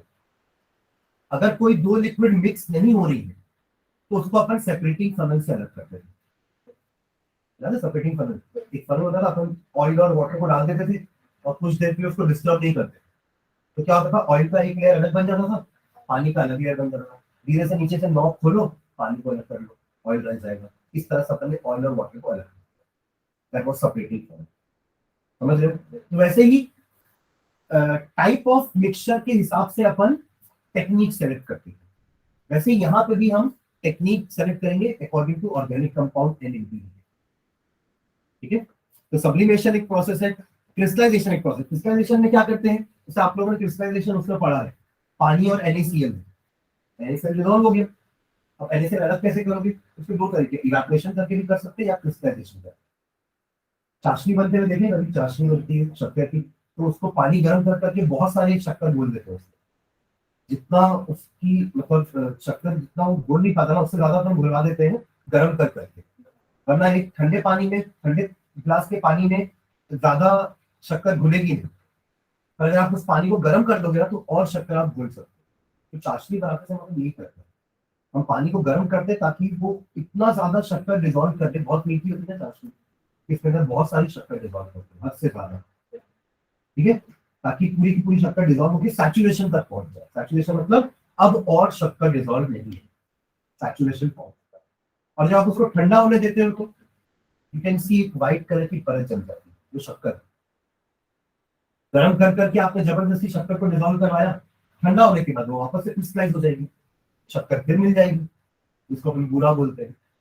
तो शेप थोड़ा सा डिस्टर्ब हो जाएगा, आपने शक्कर के क्यूब डाले थे पर अब आपको दाने दाने मिले, जिसको अपन बूरा बोलते हैं, शक्कर बूरा। सुना कभी बूरा? ऐसे बनाते हैं, शक्कर को पानी में डिजोल्व करते हैं, गर्म कर करके और डिजोल्व करते हैं और फिर उसको ठंडा होने के लिए छोड़ देते हैं। जो व्हाइट कलर का आपको पाउडर मिला है दैट इज नोन एज शक्कर बूरा, मिलता है मार्केट में। जैसे शक्कर होती है ना, वैसे शक्कर बूरा होता है। एक पीसी हुई शक्कर अलग चीज होती है, आप शक्कर लो मिक्सी में पीस दो, जो ये कर रहे हो ना उसको, तो वो पीसी हुई शक्कर कहलाती है, और ये बूरा है। टेस्ट दोनों का सेम रहेगा बट बनाने का तरीका अलग है, समझ गया ना? एक क्रिस्टलाइजेशन करके बनाया होता है और एक ग्राइंड करके बनाया होता है मिक्सी में, समझ गए? ठीक है। तो the impure compound is dissolved in a solvent in which it is sparingly soluble at room temperature. Completely soluble नहीं होते, स्पैरिंगली सॉल्युबल होते रूम टेम्परेचर पे, ताकि अपन जब हीट करें तो वो और सॉल्युबल हो जाए, but appreciably soluble at higher temperature देंगे और सॉल्युबल करेंगे और फिर उसको ठंडा होने के लिए छोड़ देंगे। The solution is concentrated to get a nearly saturated solution, saturated solution बन जाएगा, and on cooling हमको crystals मिल जाएंगे प्योर कंपाउंड। ऐसे आप एक मटमैली शक्कर को, शक्कर कभी कभार शक्कर आप मार्केट में खरीदोगे तो वो ब्राउन कलर की दिखती है, कई बार ऐसा होता है कुछ इम्प्यूरिटी ऐड होगी, डस्ट। आप क्या करो, पहले उस शक्कर को पानी में डिजोल्व कर दो, तो शक्कर तो डिजोल्व हो जाएगी, डस्ट डिजोल्व नहीं होगा, हो गया अलग डस्ट। फिल्टर करो, पर वो पानी बन चुका है, क्रिस्टलाइजेशन करो, शक्कर वापस मिल जाएगी। अब वो शक्कर सफेद होगी क्योंकि आपने पानी में डिजोल्व करके डस्ट को अलग कर दिया, फिल्टर करके। डस्ट पूरा डिजोल्व हो जाएगा पानी में, डस्ट तो मिट्टी रहेगा, है ना? और जब आप फिल्टर करोगे तो मिट्टी ऊपर रह जाएगी, शक्कर वाला पानी नीचे चला जाएगा। अब उस शक्कर वाले पानी को और हीट करो, then allow it to cool, शक्कर क्रिस्टलाइजेशन, ठीक है। डिफरेंशियल एक्सट्रैक्शन एक मेथड है, ये होता है सेपरेटिंग प्रोडक्ट, ज्यादा देखिए। डिफरेंशियल एक्सट्रैक्शन का मतलब क्या होता है? When an organic compound is present in an aqueous solution, aqueous medium, आपने मान लो आपके पास ये पानी है, इसके अंदर एक ऑर्गेनिक कंपाउंड डिसॉल्व है। अब आपको एक ऐसा ऑर्गेनिक सॉल्वेंट लेना है, पानी पानी ऑर्गेनिक सॉल्वेंट नहीं है, पानी एक polar solvent. Organic solvents are non polar. Non polar solvent कैसे होते हैं? Organic solvent. एक ऑर्गेनिक सॉल्वेंट लेना है जिसमें उस कंपाउंड की सॉल्युबिलिटी पानी से ज्यादा हो। अब ये मान के चलो कि पानी में उसकी सॉल्युबिलिटी है, पर उससे ज्यादा पानी से ज्यादा वो किसमें सॉल्युबल होगा? उस ऑर्गेनिक सॉल्वेंट में। समझ में आता है? ठीक है। तो ऐसा हमने दो लेयर ले लिया, organic compound in aqueous solution, वो नीचे सेटल हो गया, और ऐसा एक ऑर्गेनिक सॉल्वेंट लिए जिसमें वो कंपाउंड ज्यादा डिसॉल्व होता है। ऐसी लेयर बनानी, दो लेयर। ये बिफोर, कुछ देर के बाद जब अपन उसको लेफ्ट रखेंगे अनडिस्टर्ब, कुछ देर के बाद पानी अलग हो जाएगा, और क्योंकि ये इसमें ज्यादा डिसॉल्व होती है, ये आप ऐसा बोल सकते हैं कि ये जो कंपाउंड इसमें डिसॉल्व है ना, ऑर्गेनिक कंपाउंड, वो इससे ज्यादा प्यार करता है, इससे प्यार करता है ना? ये पापा है, जब मम्मी आई तो मम्मी पर से प्यार दोनों से करता है, मम्मी से ज्यादा प्यार करता है। जैसी मम्मी आई, ये चला गया उधर, पापा रह गए, ठीक है। अब यहाँ से लॉक खोल के पापा को निकाल लो, पानी निकाल लो, और यहाँ रह जाएगा organic solvent plus your organic compound. अब उसको आप अलग कर सकते हो फ्रैक्शनल डिस्टिलेशन पर। समझ गए? मैं रीड करूं, ध्यान से समझना। When an organic compound is present in an aqueous medium, it is separated by shaking it with an organic solvent in which it is more soluble than in water. ये principal इस method का, समझ गए? Organic solvent का aqueous solution लेना है, organic compound का aqueous solution लेना है, और एक ऐसा ऑर्गेनिक सॉल्वेंट लेना है जिसमें वो कंपाउंड पानी से ज्यादा डिसॉल्व। पक्का? उसको फिर शेक करके छोड़ देंगे, ठीक है। आफ्टर दैट आप देखोगे कि पानी का लेयर अलग बन गया है, ठीक है। The organic solvent and the aqua solution should be immiscible. अच्छा, ये भी एक कंडीशन होनी चाहिए, पानी और वो ऑर्गेनिक सॉल्वेंट आपस में मिक्स ना हो, इमिसिबल होना चाहिए, ठीक है, वरना वो दो लेयर कैसे बनाएगा with each other, so that they form two distinct layers which can be separated by separating funnel, ठीक है। The organic solvent is later remove. अब आपके पास ये जो है ना, ये ऑर्गेनिक सॉल्वेंट और ऑर्गेनिक कंपाउंड है, अब आप इनका डिस्टिलेशन करके ऑर्गेनिक कंपाउंड को अलग कर सकते हो सॉल्वेंट, क्लियर है। इसको कहते हैं डिफरेंशियल एक्सट्रैक्शन। और एक लास्ट मेथड है क्रोमैटोग्राफी। क्रोमैटोग्राफी का एक मेथड आपने ना 9th क्लास में पढ़ा है, दैट वाज पेपर क्रोमैटोग्राफी। पहले वो क्या होती है ना, वो एक्सप्लेन कर रहा हूं, पेपर क्रोमैटोग्राफी ये इजी होता है। उसमें क्या करते थे अपन, हम एक फिल्टर पेपर लेते थे, उसमें पेंसिल से एक लाइन बनाते थे फिल्टर, है ना, और यहाँ पे एक ब्लू इंक का डॉट डाल, एक ब्लू इंक में से ब्लू डाई नहीं होता, अब blue ink consist of blue dye also plus थोड़ा बहुत ब्लैक डाई भी होता है, थोड़ा बहुत रेड डाई भी होता है, बहुत कम क्वांटिटी में होता है पर होता है, ठीक है। तो उसको अलग करने के लिए आपने क्या किया, वो ब्लू इंक ली और यहाँ पे उसका एक ड्रॉप डाल दिया। अब इस पेपर को, फिल्टर पेपर को एक जार के अंदर रखेंगे, ठीक है, एक जार के अंदर ऑलरेडी हम पानी डाल के रखेंगे नीचे और सॉल्वेंट यहाँ भरा हुआ है, और ऊपर से इस पेपर को टंगा देंगे, और टंगाएंगे ऐसे कि ये जो है ना आपका ड्रॉप, ये जो है ये डूबना नीचे, जस्ट उसकी जो पेंसिल की लाइन है ना वो जस्ट टच करे आपके वाटर लेवल पे। आप थोड़ी देर बाद ऑब्जर्व करोगे, जब इसको निकालोगे और इस पट्टी को अलग से देखोगे तो आपको 3 अलग अलग स्पॉट अलग अलग हाइट पे। हुआ क्या है एक्चुअली में, जब ये पानी ऊपर चढ़ा है, पानी का प्रॉपर्टी है, फिल्टर का प्रॉपर्टी है, वो पानी को ऊपर चढ़ाएगा, सोखेगा, है ना, क्या इसको क्या बोलते हैं, कैपिलरी एक्शन, क्या बोलते हैं इसको, कैपिलरी एक्शन। जैसे कि जाइलम से पानी ऊपर चढ़ता है, बस वैसे ही है, वहां भी कैपिलरी एक्शन है। स्ट्रॉ से पानी ऊपर आता है, स्ट्रॉ में पानी खींचते हैं सक्शन पुल से, वैसे ही ये फिल्टर का कैपिलरी एक्शन होगा, पानी ऊपर सोखेगा, चढ़ेगा, और जब चढ़ेगा ना तो पानी इस इंक पे आएगा, इंक उस पानी में डिसॉल्व होगी, पर तीनों कलर की सॉल्युबिलिटी अलग अलग है। रेड कलर की सॉल्युबिलिटी अलग होती है, ब्लू कलर की सॉल्युबिलिटी पानी में अलग होती है, और ब्लैक कलर की सॉल्युबिलिटी पानी में अलग होती है, इसलिए तीनों अलग अलग लेयर बना।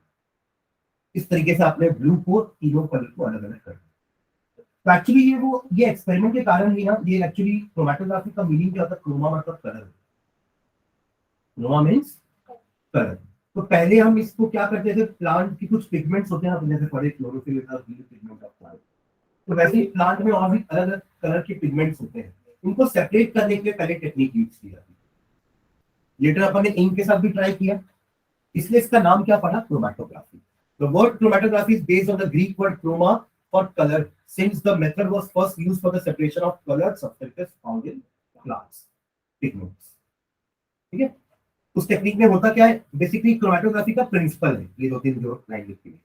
इन this technique the mixture of substances, blue ink is a mixture of red, black and blue. The mixture of substances is applied onto a stationary phase. Stationary phase क्या है, वो फिल्टर है, फिल्टर पर तो वहीं रुका हुआ ना, फिल्टर पर कहीं थोड़ा भाग रहा है। फिल्टर पर क्या है, एक स्टेशनरी फेस, स्टेशनरी मतलब समझते हैं ना, इमूवेबल, जो वहां पे स्थिर है। तो फिल्टर पेपर के ऊपर वो इंक ड्रॉप स्थिर है, ठीक है। तो एक आपका होता है स्टेशनरी फेस, ठीक है। Components of mixture get gradually separated, slowly वो सेपरेट होते हैं from one another. The moving phase is called mobile phase. अब वहां पे मूविंग फेज क्या था, वो नीचे पानी, सॉल्वेंट, वो ऊपर चढ़ा, वो हुआ ना, और वो ऊपर चढ़ के तीनों को अलग अलग कर दिया। तो एक स्टेशनरी फेस था आपका पेपर, और एक पानी था नीचे जो मूविंग फेस, मोबाइल फेस, ठीक है। तो ये आपके बेसिक प्रिंसिपल है क्रोमैटोग्राफी का। अब 2 टाइप की क्रोमैटोग्राफी होती है, एक एब्जॉर्प्शन और एक पार्टीशन। मैंने आपको जो एग्जांपल बताना, ये पार्टीशन का था, ये क्या था, पार्टीशन। तीनों ने अपना अपना अलग अलग पार्टीशन कर लिया ना, ये रेड है, ये ब्लू है, black, this is known as partition chromatography. एक होती है एब्जॉर्प्शन। एब्जॉर्प्शन और एब्जॉर्प्शन आप लोग सुनो क्या होता है, एब्जॉर्प्शन मतलब चीजें अंदर सोख लेना, अंदर चले जाते, और एब्जॉर्प्शन में चीजें बाहर ही रहती है। जैसे एक रुई रहती है ना, आप अगर एक रुई को इंक में डुबाओ तो रुई बाहर से तो ब्लू हो गई, आप अंदर से भी रुई को निकालोगे ना ऐसे और खोलोगे ना, तो अंदर भी वो ब्लू रंग चला गया। मतलब रुई दोनों चीज करती है, एब्जॉर्ब भी करती है और एब्जॉर्ब भी करती है। एब्जॉर्ब मतलब अंदर पूरा ले लेना, और एब्जॉर्ब मतलब सिर्फ लेयर में आउटसाइड। तो आप लोगों को सिलिका जेल डाला रहता है ना आपके बैग में, तो पैकेट आते हैं छोटे छोटे, तो आप नया नया बैग खरीदते हो, हैंड बैग पर्स या लो, उसमें छोटे छोटे पैकेट डले रहते हैं, इसमें सिलिका जेल लिखा रहता है। वो एक तरह का एब्जॉर्बेंट होता है। क्या होता है वो? एडसॉर्बेंट, एडी। वो मॉइस्चर को अपने सरफेस में एब्जॉर्ब करा लेता है ताकि आपका बैग खराब ना हो, समझ रहे? तो absorption is a surface phenomena, चीजें सिर्फ सरफेस में रहती है। अगर ये एक सरफेस है, एब्जॉर्बेंट बोलते हैं इसको, ये इसको चिपका लेगा अपने ऊपर, this phenomena is known as absorption. अंदर नहीं लेगा, अंदर लेगा तो एब्जॉर्प्शन क्या है, सिर्फ बाहर चिपकाएगा, दैट इज एब्जॉर्प्शन। ये आपको केमिस्ट्री में पढ़ोगे, ठीक है? तो एब्जॉर्प्शन क्रोमैटोग्राफी और पार्टीशन, ठीक है। पहले एब्जॉर्प्शन देखते हैं। Absorption chromatography is based on the fact that different compounds are absorbed on an adsorbent to different degrees. अलग अलग कंपाउंड का जो एब्जॉर्प्शन का जो डिग्री है ना, वो अलग अलग होता है। कोई कम एब्जॉर्ब होता है, कोई ज्यादा एब्जॉर्ब होता है ना? सबका एब्जॉर्प्शन, जैसे सबकी सॉलिबिलिटी सेम नहीं होती। क्या जितना नमक आप डिसॉल्व कर सकते हो पानी में, क्या उतना ही शक्कर डिसॉल्व कर पाओगे? सबकी सॉलिबिलिटी अलग अलग होती है ना। हो सकता है 100 ml पानी में आप 50 ग्राम शक्कर डिसॉल्व कर दिए, बट नमक से 25 ग्राम में डिसॉल्व हुआ, क्योंकि सबकी सॉलिबिलिटी भी अलग अलग होती है सॉल्वेंट में। वैसे ही सबका एब्जॉर्प्शन भी अलग अलग होता है एब्जॉर्बेंट में। या दो चीजें हैं, सरफेस को एब्जॉर्बेंट बोलते हैं। क्या बोलते हैं? सरफेस को जिसमें आके चीज चिपक रही है वो एब्जॉर्बेंट कहलाता है, और जो चिपक रहा है उसको एब्जॉर्बेट बोलते हैं। Silica gel is an absorbent, water is a absorbent. Commonly used absorbents are silica gel and alumina. Silica gel अपन अपने लिए यूज करते हैं डे टू डे लाइफ में। When a mobile phase is allowed to move over a stationary phase, जैसे कि अभी अपन इसमें देखा, मोबाइल फेज को अपन ने स्टेशनरी फेज में चलने दिया। When a mobile phase is allowed to move over a stationary phase, stationary phase क्या है आपका? Absorbent, वो सरफेस जिसमें एब्जॉर्प्शन होने वाला है। The components of the mixture move by varying distances over the stationary phase. अलग अलग कंपाउंड अपने हिसाब से एब्जॉर्बेंट की डिग्री के हिसाब से, एब्जॉर्प्शन की डिग्री के हिसाब से अलग अलग हाइट होता है, जैसा अभी इसमें देखा था। ये दो टाइप के होते हैं, कॉलम और एक thin layer chromatography. Column chromatography में क्या होता है, देखो ये फिगर से समझ में आ जाएगा आपको। ये मेरा कंपाउंड है जिसको मुझे अलग अलग करना है। इसमें क्या क्या मिला हुआ? एबीसी अलग अलग मिला हुआ। एब्जॉर्बेंट मैंने यहां लिया है जो कि स्टेशनरी फेज है, ठीक है। ये आपका सॉल्वेंट है जो कि मूविंग फेज है। अब आप इस क्रोमैटोग्राफी को वो इंक वाले एग्जांपल से कंपेयर करके देख सकते हो, तब समझ में आएगा। हमने एक कॉलम बना दिया, उस कॉलम में तीन चीजें हैं, मूविंग फेज, आपका मिक्सचर जिसको अपन अलग अलग करना चाहते हैं, और स्टेशनरी फेज। वहां भी तो ऐसी था ना, एक फिल्टर पेपर था, वो आपका स्टेशनरी फेज। इंक ड्रॉप थी जिसको अलग अलग करना चाहते थे, नीचे पानी का मूविंग फेज, राइट। कुछ देर बाद आप देखोगे कि देखो ये आपका जो ए बी सी, ये देखो ए अलग हो गया, ए अंदर गया ना, देखो मूव होते हुए अंदर गया, ए पहले एब्जॉर्ब हो गया, बी सी बच गया अभी भी, फिर बी थोड़ा देर बाद बी भी एब्जॉर्ब हो गया, और थोड़ा नीचे जाके सी भी एब्जॉर्ब। तीनों का एब्जॉर्प्शन का डिग्री अलग अलग था, इसलिए तीनों अलग अलग हाइट पे अलग अलग हो गए। आपको देखो ना लास्ट में तीनों अलग अलग दिख रहे हैं। आप यहां से नॉब खोलो, पहले ये एब्जॉर्बेंट को रिमूव कर दो, सिलिका जेल या एल्यूमिना, फिर सी बाहर आ जाएगा, थोड़ी देर के बाद बी बाहर आ जाएगा, फिर थोड़ी देर के बाद ए बाहर आ जाएगा। बीच बीच में सिलिका जेल है जहां वो एब्जॉर्ब हुए हैं, क्लियर है? इसको कहते हैं कॉलम क्रोमैटोग्राफी। ठीक है, अब इसका कंटेंट आपको रीड करना है, जो मैंने आपको समझाया ना वही इंग्लिश में लिखा हो जाएगा। ऐसा ही थिन लेयर क्रोमैटोग्राफी है, उसमें क्या करते हैं अपन, उसमें भी यही काम है, बस अपन ने एक ग्लास का प्लेट लिया है, एक ग्लास का प्लेट है, absorbent coated on that glass plate. मैंने ग्लास का प्लेट लिया और उसमें सिलिका जेल का कवरिंग लगा दिया, कोटिंग लगा दिया। यहाँ पे अपन कॉलम वाले में उसको अलग से रख रहे थे, यहाँ पे अपन ने उस ग्लास प्लेट में ही एक सिलिका जेल का कोटिंग कर दिया। यहाँ भी वही चीज है, नीचे सॉल्वेंट है, ग्लास प्लेट, एब्जॉर्बेंट और आपका कंपाउंड जिसको अलग अलग करना है। कुछ देर बाद देखोगे तो ये कंपाउंड आपको यहाँ देखो, ये मूविंग फेज था, देखो सॉल्वेंट मूव होकर ऊपर तक आया ना, ये जब बाहर निकालोगे तो प्लेट कुछ ऐसी दिखेगी। मतलब इसको क्रोमैटोग्राम बोलते हैं। क्या बोलते हैं? इसे फोटोग्राफी का जो फोटो आता है उसको अपन फोटोग्राफ बोलते हैं ना। जैसे सिस्मोग्राफ, सिस्मो एक आपका वो अर्थक्वेक को करने के लिए सिस्मोग्राफी बोलते हैं ना, उसका जो ग्राफ बनता है उसको सिस्मोग्राम बोलते हैं। वैसे इसका भी जो ग्राफ या जो भी बन रहा है उसको क्या बोलेंगे अपन, क्रोमैटोग्राम, क्योंकि क्रोमैटोग्राफी है। तो ये जो रिजल्टेंट है इसको क्या बोलेंगे अपन, क्रोमैटोग्राम। ठीक है, अब आपको दिख रहा होगा ये अलग हो गया, इसके कलर और इसके कलर में डिफरेंस दिख रहा है आपको, ये थोड़ा लाइट कलर का दिख रहा था, ये थोड़ा डार्क दिख रहा है। अब लोग से सेपरेशन कहाँ होगा, तो यहाँ भी एक डॉट दिख रहा था, यहाँ भी एक ही डॉट दिख रहा है ना, नीचे का 4 लाइन पढ़ो क्या लिखा है। The spots of colored compounds are visible on TLC. TLC मतलब thin layer chromatographic plate. Thin layer chromatographic plate. Thin layer क्यों बोल रहे हैं, ग्लास में अपन एक लेयर चाहिए बस absorbent, due to their original colour. जो कंपाउंड कलर्ड था वो हमें कलर्ड ही दिखेगा क्योंकि उनका ओरिजिनल कलर जैसा था वैसे दिखेगा, और जो कंपाउंड कलरलेस होंगे वो हमें नहीं दिखेंगे।